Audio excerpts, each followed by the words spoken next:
కొంత మనకి ల్యాగ్ అనిపిస్తుంది, సెకండ్ హాఫ్ కొంచెం బోర్ కొడుతుంది. అండ్ స్క్రీన్ ప్లే ఇంకా ప్రాపర్గా డిజైన్ చేసుకోవచ్చు, స్క్రీన్ ప్లేని ఇంకా ప్రాపర్ చేయొచ్చు, అండ్ క్లైమాక్స్ ఇంకా బెటర్ ఇవ్వచ్చు అనిపించింది. So other than that cinema was really good and comeback for Vijay Deverakonda garu. అంటే ఆఫ్టర్ లాంగ్ ఫ్లాప్స్ ఒక మంచి ఫిలిం, ఒక కంబ్యాక్ ఫిలిం అయితే విజయ్ దేవరకొండ గారికి వచ్చింది.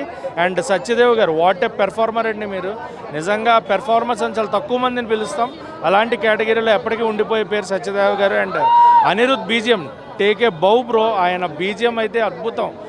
నిజంగా సినిమా అంతా ఒక ట్రాక్లో వెళ్తుంటే ఆయన బీజిఎం ఇంకొక లెవెల్లో తీసుకెళ్ళింది అనమాట ప్రతి సీన్ని కూడా. So BGM was really superb in the screen. And ఆ సౌండ్ సిస్టమ్కి దానికి అనిరుద్ గారు బీజిఎం, ఆ ఎలివేషన్ సీన్స్ అద్భుతం అనమాట. సో సెకండ్ హాఫ్ ఇంకొంచెం బాగా డిజైన్ చేసుకుంటే బాగుండనే ఫీల్ తప్ప మిగతా సినిమా అంతా కూడా మంచి ఫిలింతో వచ్చారు.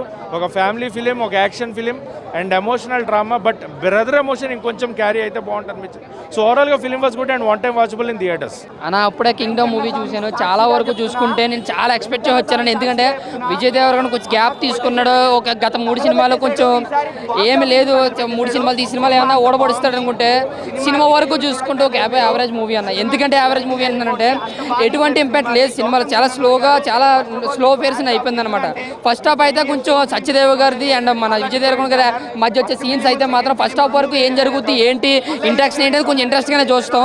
బట్ ఇంటర్వెల్ సీన్ అయిపోతుంది మళ్ళీ. బట్ సెకండ్ హాఫ్ వచ్చేవాడికి ఏంటంటే పెద్దగా అంటే ఫస్ట్ హాఫ్తో పోలితే సెకండ్ హాఫ్ బాగా స్లో చేసి ఎక్కడెక్కడికో వెళ్ళిపోద్ది. అంటే సెకండ్ హాఫ్ ఏంటంటే ముఖ్యంగా డీల్ చేసే విధానం బాగాలేదు, ఏదో కంగారుగా తీసుకెళ్ళిపోయినట్టు అనిపించింది.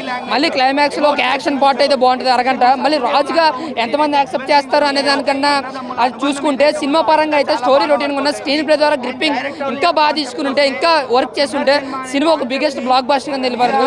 బట్ ఏదన్నా అనిరుద్ధ్ ఏం హైలైట్ చేయలేదు నిజంగా చెప్తున్నాను. అనిరుద్ధ్ని ఎక్స్పెక్ట్ చేసి చాలా మంది వచ్చి ఉంటారు. బట్ ఆ కథకే ఆ సీన్స్కి తన తగ్గట్టుగా నార్మల్గానే బీజిఎం ఇచ్చాడు. ఎలాగ ట్రైలర్లో గ్లిమ్స్లో ఫేమస్ అయిన ఆర్ఆర్ఏ రేరైన బీజిఎం అయితే మాత్రం అది ఒకటే హైపించింది. ఇంకా విజయ్ దేవరకొండ యాక్టింగ్ అయితే మాత్రం సూపర్, చాలా కొత్తగా అనిపించింది, బాగా నటించాడు. ఇంకా సత్యదేవ్ గారు విజయ్ దేవరకొండ కన్నా వెంకటేష్ విలన్ రోల్లో ఇరగదీశాడని చెప్పాలి. వీళ్ళిద్దరికన్నా క్రూరత్వంగా నటించడం, ఆయన చంపడం, ఆయన రైలింగ్ డెలివరీ, ఆయన లుక్స్ కానీ చాలా బాగా అనిపించింది. ఒక విధంగా చెప్పాలంటే వీళ్ళిద్దరికన్నా ఆయన క్యారెక్టరేషన్ చాలా బాగుంది సినిమాలో. అంటే కొంచెం బెటర్ సినిమా, కంబ్యాక్ అంటలేదు, కొంచెం బెటర్ సినిమా అంతే. ఒక అబౌవ్ యావరేజ్ మూవీగానే చెప్పుకోవచ్చు. ఒకసారి అయితే చూడొచ్చు కానీ మళ్ళీ చూసే సినిమా కాదు, అంత బ్లాక్ బస్టర్ కూడా కాదు. అవునన్నా, అంటే కొంచెం అంటే మాస్ హీరో దొరికాడు కాబట్టి మాస్గా ట్రై చేశాడు, ఒక రక్తపాతాన్ని ఎక్కువ సృష్టిద్దాం అనుకున్నాడు. అది కథలో స్క్రీన్ ప్లే కూడా ఇంకా బాగుంటే కొంచెం నెక్స్ట్ లెవెల్లో ఉంది సినిమాని.